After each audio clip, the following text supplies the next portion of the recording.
Selamat pagi, Bapak Ibu, Saudara yang dikasihi Tuhan. Salam sejahtera bagi kita semua. Kita bersyukur sepanjang minggu Tuhan boleh memberkati kita, menolong kita, menyertai kita. Dan hari ini kita boleh kembali dipertemukan di dalam ibadah pada saat hari ini. Bapak Ibu dan Saudara yang dikasihi Tuhan, mari kita datang menghadap Tuhan dengan rasa syukur dan hormat kita kepada Allah Tritunggal. Bapak Ibu dipersilakan untuk berdiri, kita akan mengambil saat teduh sejenak.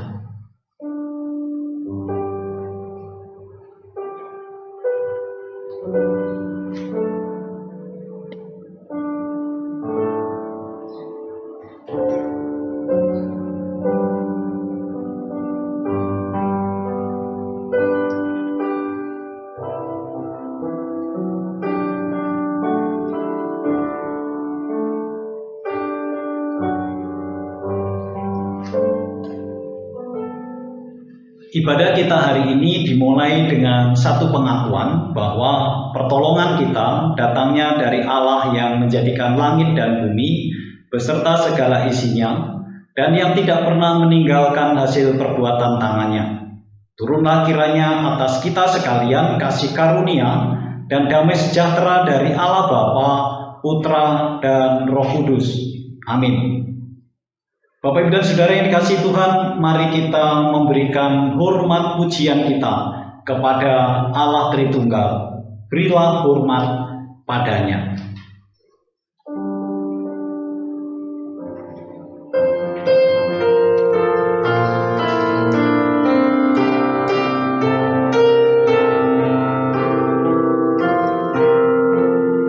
Berilah hormat padanya.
Akan terjadi pada hari-hari terakhir, demikian firman Allah, bahwa aku akan mencurahkan rohku ke atas semua manusia. Maka anak-anak lelaki dan perempuan akan bernubuat, dan teruna-terunamu akan mendapat penglihatan, dan orang-orangmu yang tua akan mendapat mimpi. Kisah Rasul pasal 2 ayat 17. Jemaat dipersilahkan duduk kembali. Bapak Ibu dan Saudara yang dikasihi Tuhan, banyak hal yang terjadi dalam hidup kita memang tidak tahu. Tetapi satu hal yang kita tahu bahwa Allah itu menguasai hari esok.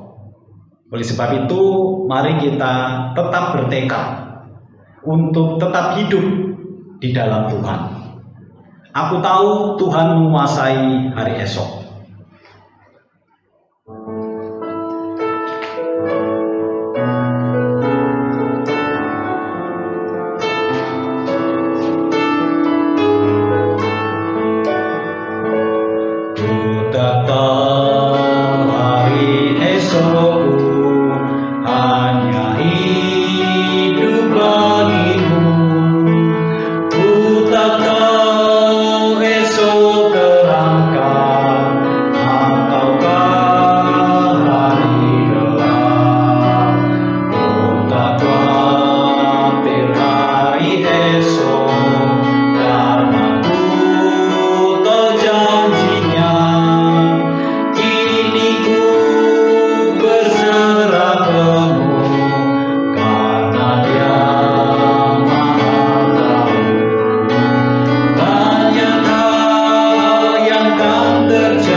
Frankie.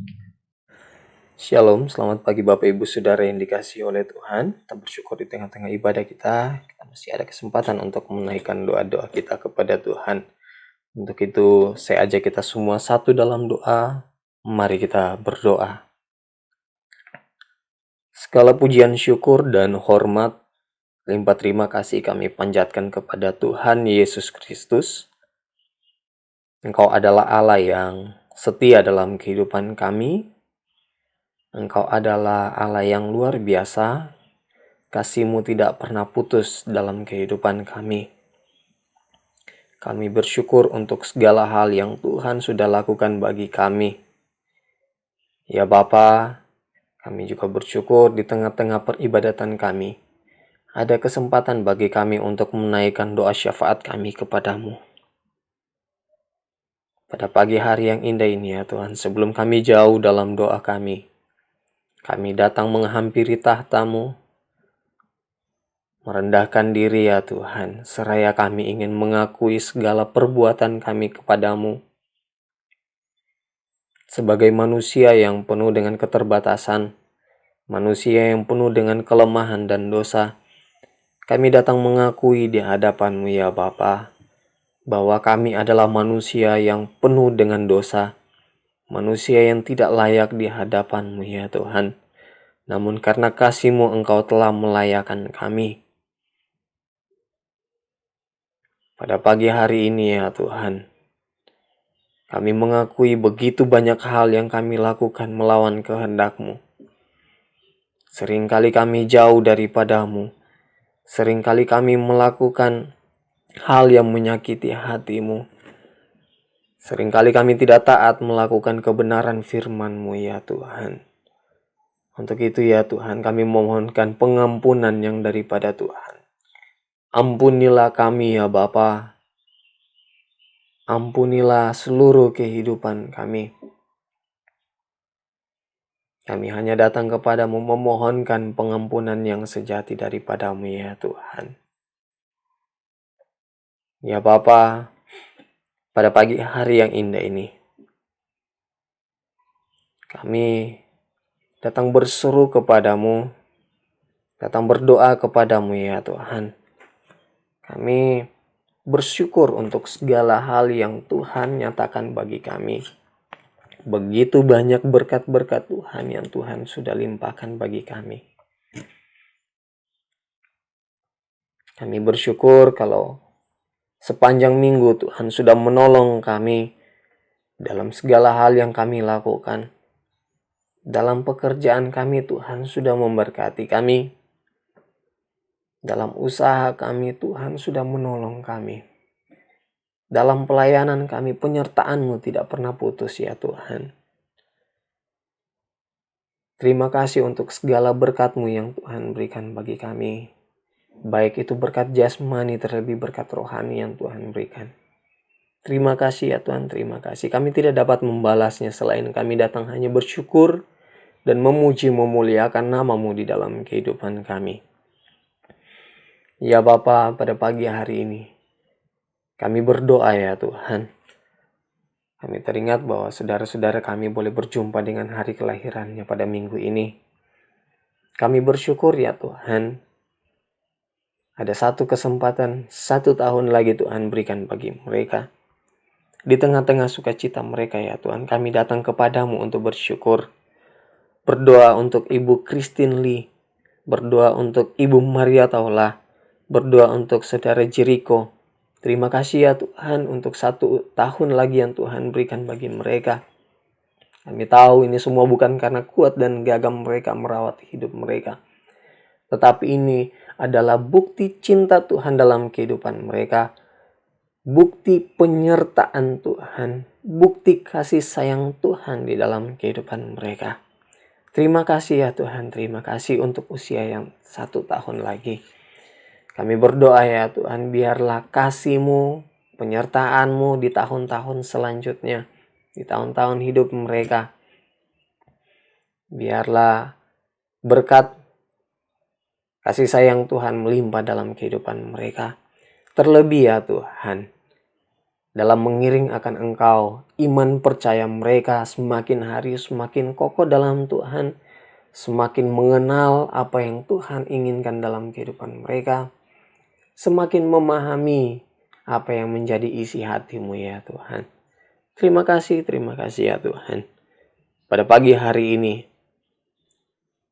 kami datang berseru juga kepadamu ya Tuhan, membawa bangsa kami, bangsa Indonesia yang kami cintai, ke dalam tangan Tuhan. Ya Bapa, tak henti-hentinya kami berdoa bagi bangsa kami ya Tuhan. Kami berdoa ya Tuhan untuk para pemimpin-pemimpin kami, mulai dari presiden, wakil presiden, dan seluruh jajaran kabinet kerja yang ada. Kami menyerahkan mereka sepenuhnya ke dalam tangan Tuhan. Dalam segala hal yang mereka lakukan, dalam kepemimpinan mereka Tuhan tolong berkati. Berikan hikmat akal budi kepada mereka. Terlebih ya Tuhan, berikan kebijaksanaan kepada mereka dalam mengambil setiap tindakan dan keputusan ya Tuhan, untuk membawa bangsa ini lebih baik ke depannya ya Tuhan. Secara khusus pada pagi hari ini kami berdoa bagi bangsa kami dalam menghadapi pandemi virus corona. Kami datang kepadamu ya Tuhan, berseru dan memohon kepadamu. Kami meminta belas kasihan Tuhan bagi bangsa ini. Tuhan, tunjukkan kasih kepada bangsa ini ya Tuhan. Kami hanya bisa datang kepadamu ya Tuhan, memohonkan kasih karunia-Mu untuk bangsa ini. Ya Bapa, kami berdoa ya Tuhan, secara khusus untuk para tim medis yang menangani hal ini, yang berupaya bekerja keras untuk menangani virus corona, menangani setiap pasien yang ada ya Tuhan. Tuhan tolong mereka, berikan kekuatan kepada para tim medis, berikan kemampuan ekstra kepada mereka, agar mereka boleh menangani setiap pasien yang ada dengan baik. Kami juga berdoa ya Tuhan untuk setiap pasien yang telah dinyatakan positif. Kami bawa mereka ke dalam tangan Tuhan. Ya Bapa, Engkau adalah dokter di atas segala dokter. Dan kami percaya kuasa-Mu nyata di tengah-tengah setiap pasien yang ada ya Tuhan. Kami memohonkan ya Tuhan, Tuhan jamah tubuh mereka yang sakit. Dan biarlah ya Tuhan, mereka boleh memperoleh kesembuhan yang daripada Tuhan. Terima kasih ya Tuhan, terima kasih. Ya Bapa, kami berdoa ya Tuhan, berikan kerjasama yang baik di tengah bangsa ini. Terlebih antara pemerintah dan masyarakat. Biarlah pemerintah dan masyarakat yang ada ya Tuhan, boleh bekerja sama bergandengan tangan untuk menghadapi pandemi virus ini ya Tuhan. Ya Bapa, sungguh banyak yang kami pinta kepadamu, namun kami percaya Tuhan mengetahui apa yang menjadi kebutuhan kami. Tuhan mengetahui apa yang menjadi isi hati kami. Untuk itu ya Tuhan, kami hanya menantikan jawaban yang daripada Tuhan. Dan kami percaya waktu yang indah Tuhan telah sediakan untuk menjawab doa kami. Terima kasih ya Tuhan, terima kasih. Inilah doa kami yang kami bawa kepadamu ya Tuhan. Di dalam nama Tuhan Yesus Kristus, Tuhan dan Juru Selamat kami yang hidup, kami berdoa. Amin. Bapak, Ibu, dan Saudara yang dikasihi Tuhan, saatnya kita akan bersama-sama mendengarkan penjelasan firman Tuhan. Mari kita mempersiapkan hati pikiran kita dengan mengangkat pujian Api Roh Suci.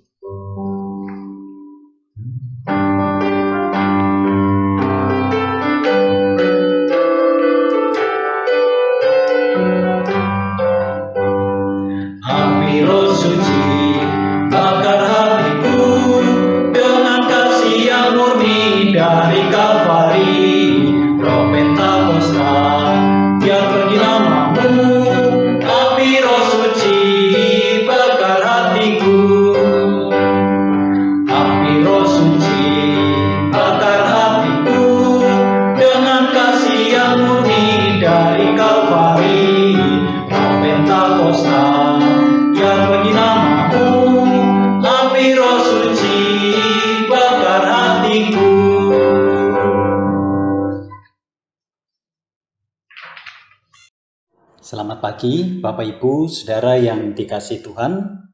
Salam sejahtera dalam Tuhan kita Yesus Kristus. Kita bersyukur kalau pada saat hari ini kita kembali boleh bersama-sama di dalam ibadah bersama, walaupun kita masih beribadah di rumah kita masing-masing. Sebelum kita membaca dan merenungkan firman Tuhan, saya mengajak Bapak Ibu untuk berdoa. Kita mohon pertolongan Tuhan. Mari kita berdoa. Bapa yang di surga, kami mohon pertolongan-Mu ketika kami membaca firman-Mu. Tuhan, buka mata rohani kami supaya kami boleh mengerti akan maksud dan rencana Tuhan melalui firman-Mu yang akan kami baca dan kami renungkan. Dalam nama Tuhan Yesus kami berdoa. Amin. Bapak, Ibu, dan Saudara yang dikasihi Tuhan, mari kita membuka Alkitab kita yang terdapat dalam kitab Kisah Para Rasul pasal yang kedua, ayat yang pertama sampai ayat yang ke-13. Pentakosta, demikian firman Tuhan. Ketika tiba hari Pentakosta, semua orang percaya berkumpul di satu tempat.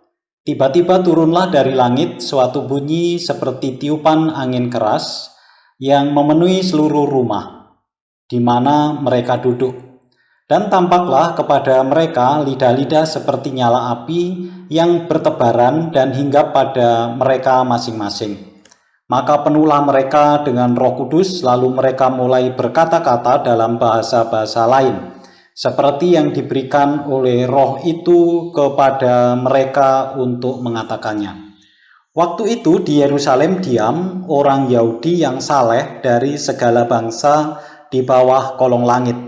Ketika turun bunyi itu, berkerumunlah orang banyak. Mereka bingung karena mereka masing-masing mendengar rasul-rasul itu berkata-kata dalam bahasa mereka sendiri. Mereka semua tercengang-cengang dan heran, lalu berkata, "Bukankah mereka semua yang berkata-kata itu orang Galilea? Bagaimana mungkin kita masing-masing mendengar mereka berkata-kata dalam bahasa kita sendiri, yaitu bahasa yang kita pakai di negeri asal kita? Kita orang Partia, Media, Elam, penduduk Mesopotamia, Yudea, Kapadokia, Pontus dan Asia, Frigia dan Pamfilia, Mesir dan daerah-daerah Libya yang berdekatan dengan Kirene, pendatang-pendatang dari Roma, baik orang Yahudi maupun penganut agama Yahudi, orang Kreta, orang Arab. Kita mendengar mereka berkata-kata dalam bahasa kita sendiri tentang perbuatan-perbuatan besar yang dilakukan Allah." Mereka semuanya tercengang-cengang dan sangat termangu-mangu sambil berkata seorang kepada yang lain, "Apakah artinya ini?" Tetapi orang lain menyindir, mereka sedang mabuk oleh anggur manis. Amin. Saudara yang dikasihi Tuhan, hari ini, minggu ini merupakan minggu yang istimewa. Karena menurut kalender gereja, hari ini adalah hari Pentakosta, yaitu hari turunnya Roh Kudus atau pencurahan Roh Kudus. Saudara yang dikasihi Tuhan, memang kalau kita memperhatikan peristiwa Pentakosta ini tidak begitu banyak mendapat perhatian oleh gereja dibandingkan dengan Natal atau Paskah, Jumat Agung. Saudara, itu masih cukup mendapat perhatian karena kalau kita memperhatikan di dalam kalender itu pasti dituliskan gitu ya, baik itu Natal, itu tanggal merah, terus kematian Tuhan Yesus gitu ya, dan juga Paskah.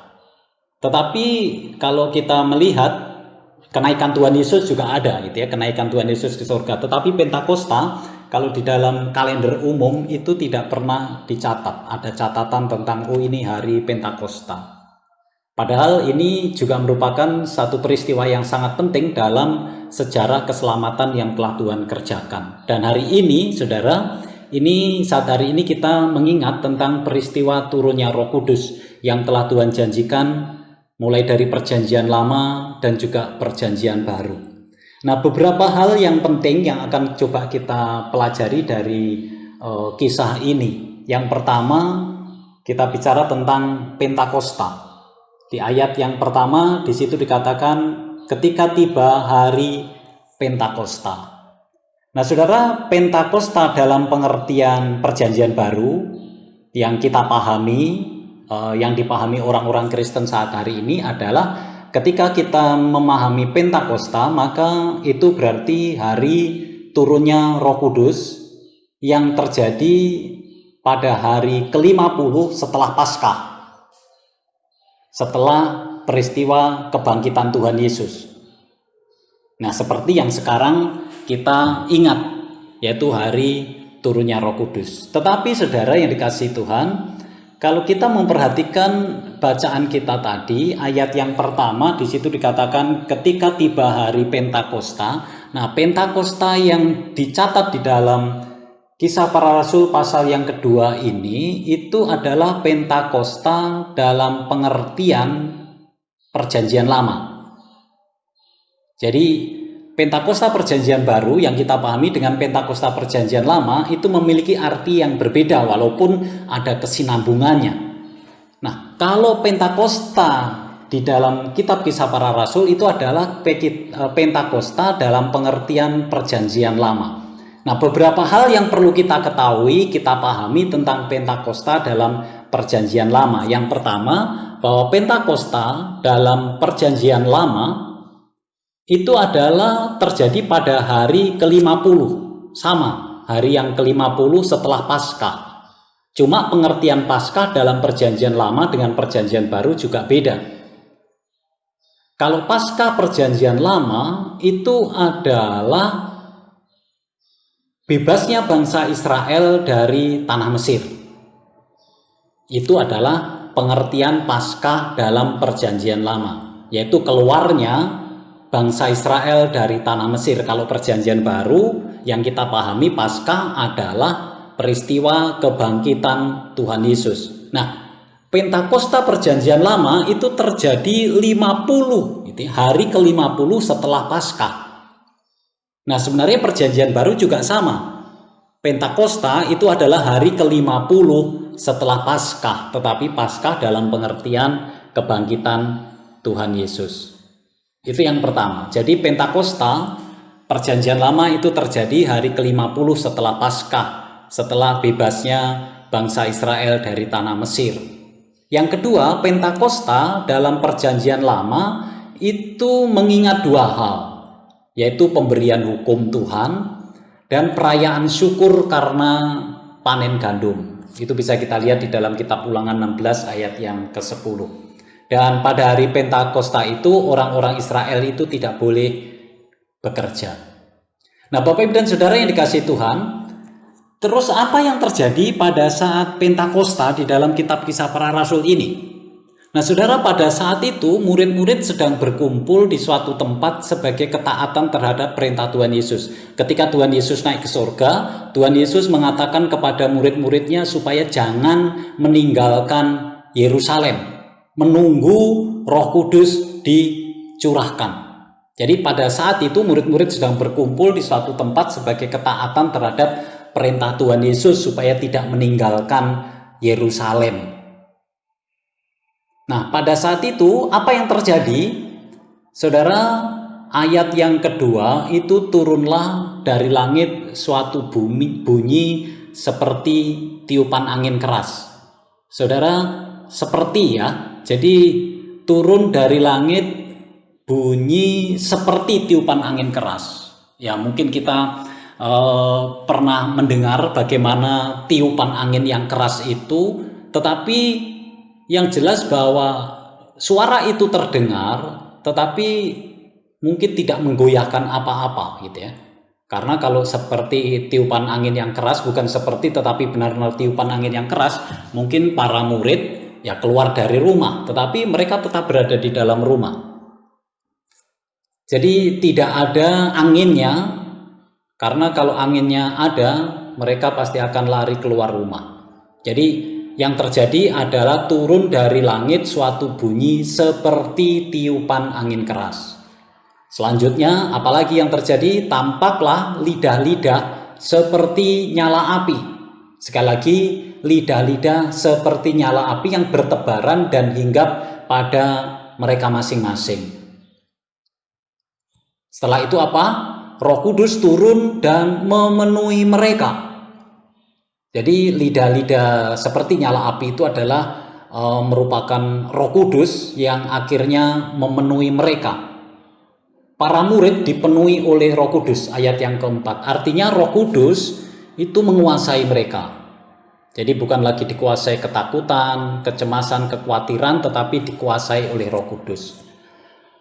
Bapak Ibu dan Saudara, beberapa hal yang perlu kita pahami tentang dipenuhi Roh Kudus. Kalau dalam Perjanjian Lama, itu hanya orang-orang tertentu yang dipenuhi oleh Roh Kudus. Contohnya raja, itu pun juga tidak semua raja gitu ya dipenuhi oleh Roh Kudus. Kalau kita melihat Raja Daud itu diurapi gitu ya oleh Nabi Samuel, tanda bahwa Roh Kudus menguasai. Ada imam, ada nabi seperti Nabi Elia, Nabi Elisa, dan orang-orang tertentu yang waktu itu dipercayakan untuk membuat perabot bait Allah. Itu juga orang-orang yang dipenuhi oleh Roh Kudus. Jadi intinya kalau dalam Perjanjian Lama, Roh Kudus itu tidak bekerja dalam diri setiap orang, hanya orang-orang tertentu saja yang memiliki tugas-tugas tertentu saja yang dipenuhi dan dikuasai oleh Roh Kudus. Tetapi saudara, dalam konteks Perjanjian Baru saat hari ini, itu Roh Kudus dicurahkan kepada setiap orang percaya. Jadi mulai kisah Pentakosta ini, Roh Kudus itu diberikan kepada semua orang percaya. Laki-laki, perempuan, besar atau kecil, yang penting dia orang percaya, maka di dalam dirinya Roh Kudus itu bekerja. Saudara, Roh Kudus tinggal dalam diri setiap orang percaya. Nah, persoalannya adalah apakah Roh Kudus itu menguasai kita atau tidak, itu saja. Tetap ada di dalam diri kita, cuma menguasai saya, menguasai saudara atau tidak. Karena faktanya Roh Kudus memang ada di dalam diri kita, tetapi tidak menguasai kita. Seringkali, kadang-kadang tidak menguasai kita. Kita seringkali dikuasai oleh amarah gitu ya. Sehingga kalau amarah menguasai kita, berarti bukan Roh Kudus yang menguasai kita. Terkadang dikuasai oleh hawa nafsu, dikuasai kedengkian, ketakutan. Padahal seharusnya kita senantiasa dikuasai oleh Roh Kudus gitu ya, dipimpin, dimotivasi oleh Roh Kudus. Kalau Roh Kudus menguasai kita, memimpin kita, maka hidup kita itu pasti akan menghasilkan buah roh. Dalam kitab Galatia itu kasih, sukacita, kesabaran, kemurahan, kebaikan, kesetiaan, kelemah lembutan, penguasaan diri. Saudara, orang yang dikuasai oleh Roh Kudus pasti akan menghasilkan buah roh di dalam hidupnya. Dan juga karakter-karakter yang lain yang mengarah kepada keserupaan dengan karakter Kristus. Jadi Bapak Ibu Saudara, yang perlu kita renungkan saat hari ini, yang perlu kita kembali bertanya kepada diri kita sendiri adalah, apakah sekarang ini saya dikuasai oleh Roh Kudus? Atau siapa yang sekarang ini menguasai hati dan pikiran saya? Saudara yang dikasih Tuhan, saya berharap kita semua, orang-orang yang telah Yesus tebus, Roh Kudus sudah ada bersama dengan kita, mari kita memberikan keleluasaan kepada kuasa Roh Kudus untuk senantiasa menguasai kita. Istilahnya Roh Kudus itu bukan menjadi tamu dalam hidup kita, tetapi Roh Kudus menjadi penguasa dalam seluruh totalitas hidup kita. Supaya kita dikuasai dan dipimpin, dikendalikan oleh Roh Kudus setiap saat. Karena dipenuhi Roh Kudus itu merupakan perintah yang setiap hari harus terjadi dalam hidup kita.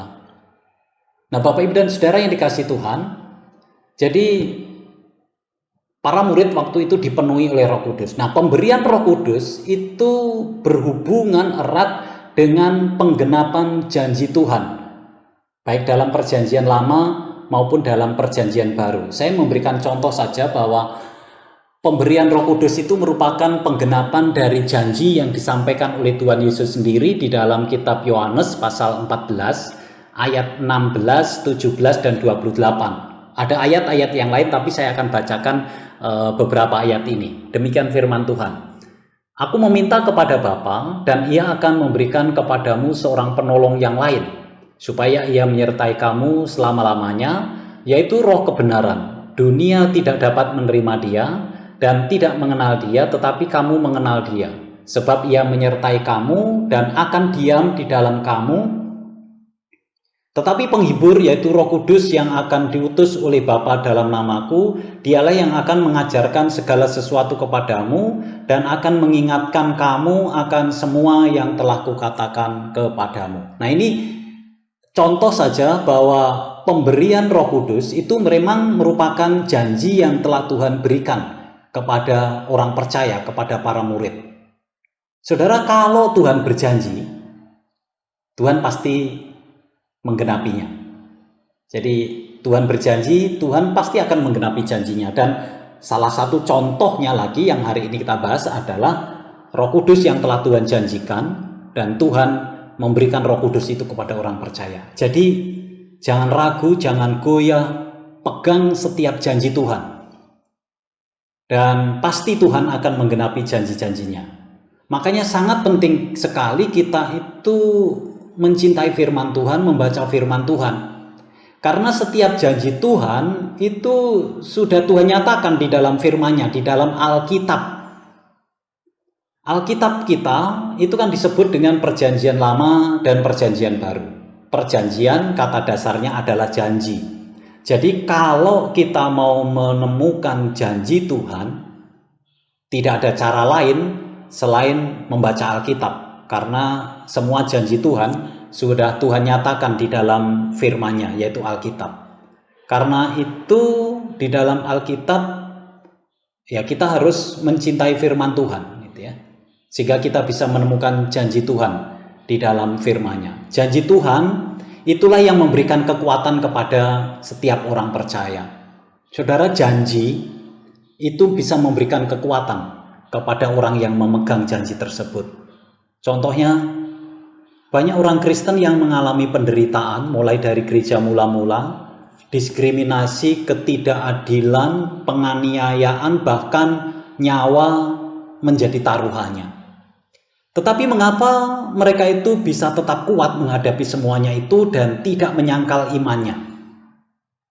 Saudara, saya yakin karena mereka itu berpegang kepada janji Tuhan. Kalau di dalam Alkitab tidak ada janji Tuhan sama sekali, saya pikir kekristenan sudah habis. Tetapi karena di dalam Alkitab banyak sekali janji-janji Tuhan, dan orang yang berpegang kepada janji Tuhan itu akan dikuatkan. Mereka mengalami penderitaan, penganiayaan, bahkan nyawa taruhannya pun, tapi tidak pernah meninggalkan imannya. Tuhan Yesus telah mati untuk menebus dosa-dosanya, sehingga jaminan hidup kekal itu merupakan sebuah kepastian. Dan itulah yang mereka pegang. Karena bagiku hidup adalah Kristus dan mati adalah keuntungan. Saudara, janji Tuhan itu membuat kita kuat ketika menghadapi setiap pergumulan. Saat hari ini kita menghadapi berbagai macam pergumulan dengan situasi dunia yang sekarang kita hadapi. Apa yang bisa membuat kita tetap kuat menghadapi semuanya itu? Ya tentu saja janji Tuhan. Saudara yang dikasihi Tuhan, nah pemberian Roh Kudus itu berhubungan dengan status para murid sebagai saksi untuk memberitakan Injil Kerajaan Allah. Jadi Roh Kudus diberikan itu memang sangat berhubungan erat dengan status para murid sebagai saksi untuk memberitakan Kerajaan Allah. Kamu akan menerima Roh Kudus kalau Roh Kudus itu turun ke atas kamu. Dan kamu akan menjadi saksiku di Yerusalem, Yudea, Samaria, sampai ke ujung bumi. Karena para murid adalah para saksi, maka Tuhan memberikan kuasa Roh Kudus. Kuasa untuk menjadi saksi Tuhan. Bapak, Ibu, dan Saudara yang dikasihi Tuhan, dan kalau kita memperhatikan di dalam bacaan tadi, salah satu tanda orang yang dipenuhi Roh Kudus, Sebenarnya banyak sekali tanda-tanda orang yang dipenuhi Roh Kudus itu ya, kalau di dalam kitab Efesus pasal 5 ayat 19 sampai 21, orang yang dipenuhi Roh Kudus itu tandanya berkata-kata seorang kepada yang lain dalam mazmur, kidung puji-pujian, bernyanyi dengan segenap hati, mengucap syukur senantiasa atas segala sesuatu, merendahkan diri seorang kepada yang lain. Kalau di dalam kitab Galatia, buah roh itu merupakan tanda orang yang dipenuhi Roh Kudus. Tetapi dalam Kisah Para Rasul yang kita baca tadi, para murid dipenuhi Roh Kudus dan tanda yang nyata adalah mereka berbahasa lidah. Tetapi di dalam Alkitab ditulis bahasa roh gitu ya. Sebenarnya itu adalah bahasa lidah. Saudara, mengapa para murid itu dikasih tanda dengan bahasa lidah? Saudara, tentu semuanya ini karena terkait dengan tujuan Roh Kudus diberikan supaya para murid itu menjadi saksi, mempunyai kuasa untuk menjadi saksi Tuhan mulai dari Yerusalem, Yudea, Samaria sampai ke ujung bumi. Nah, karunia bahasa lidah pada saat itu sangat efektif untuk pemberitaan Injil Kerajaan Allah cepat tersebar sampai ke seluruh bumi.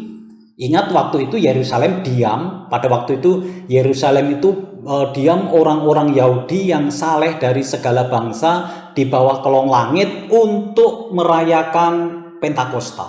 Jadi orang-orang Yahudi dari berbagai macam negara gitu, dan juga orang-orang non-Yahudi penganut agama Yahudi, mereka berkumpul di Yerusalem untuk merayakan Pentakosta dalam konsep perjanjian lama tadi. Sehingga pada saat itu memang di Yerusalem sangat padat orang-orang di situ. Nah, ketika para murid berbahasa lidah, mereka semua tercengang-cengang dan heran. Kenapa?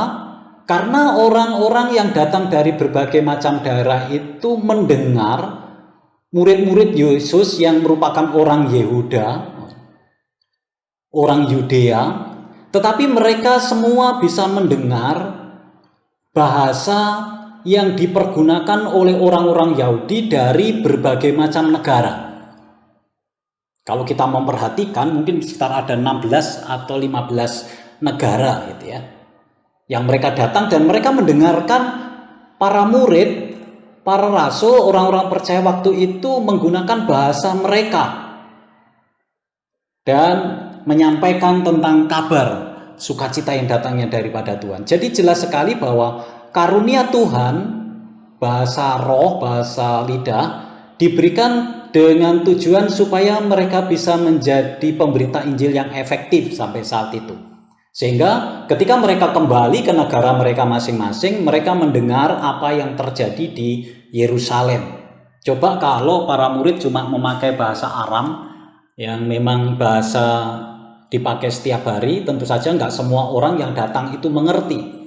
Tetapi pada saat itu orang yang datang dari berbagai macam daerah mengerti apa yang dikatakan oleh para rasul.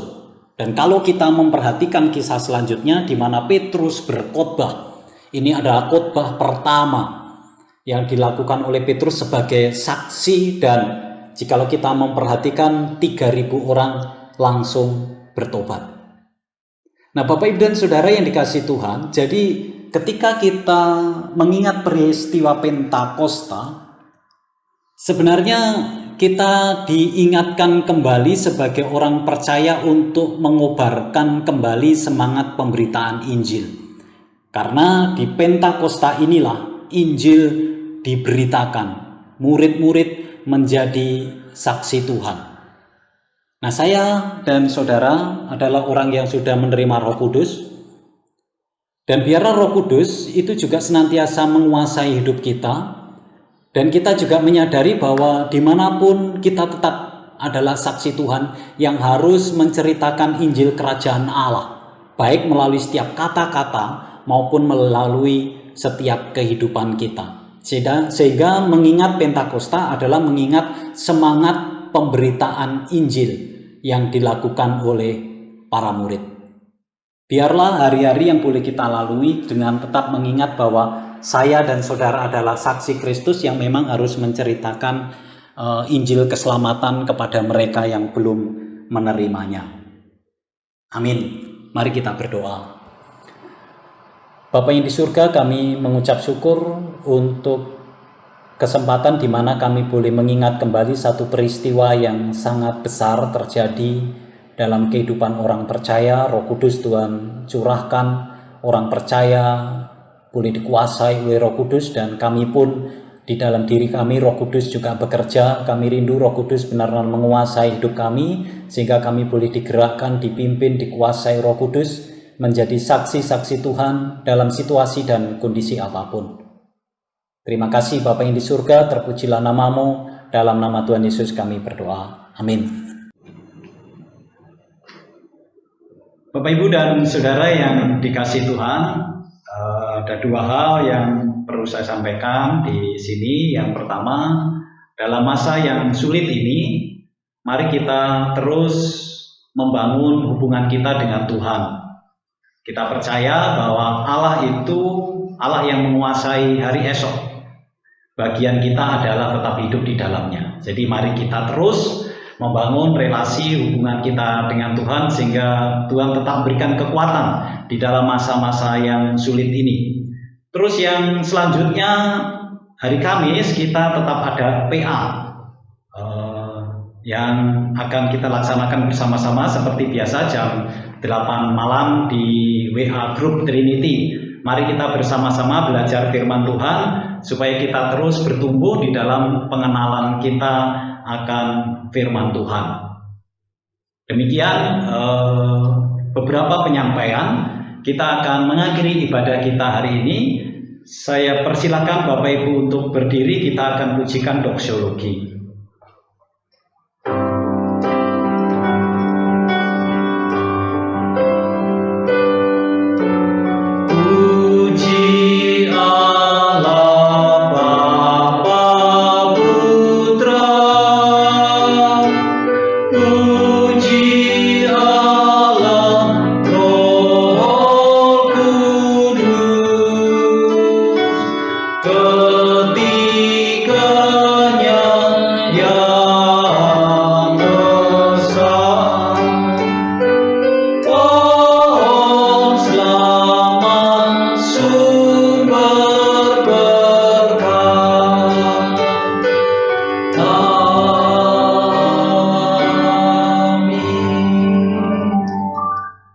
Tetapi kamu akan menerima kuasa kalau Roh Kudus turun ke atas kamu, dan kamu akan menjadi saksiku di Yerusalem dan di Yudea dan Samaria sampai ke ujung bumi. Jemaat yang dikasihi Tuhan, terimalah berkat Tuhan. Kiranya Tuhan mengaruniakan saudara damai sejahtera dari surga, melindungi senantiasa agar saudara dapat taat kepada Tuhan dan anaknya Yesus Kristus. Kiranya Allah Bapa, Allah Anak dan Roh Kudus senantiasa menyertai saudara sekalian sampai selama-lamanya. Amin. Amin. Amin.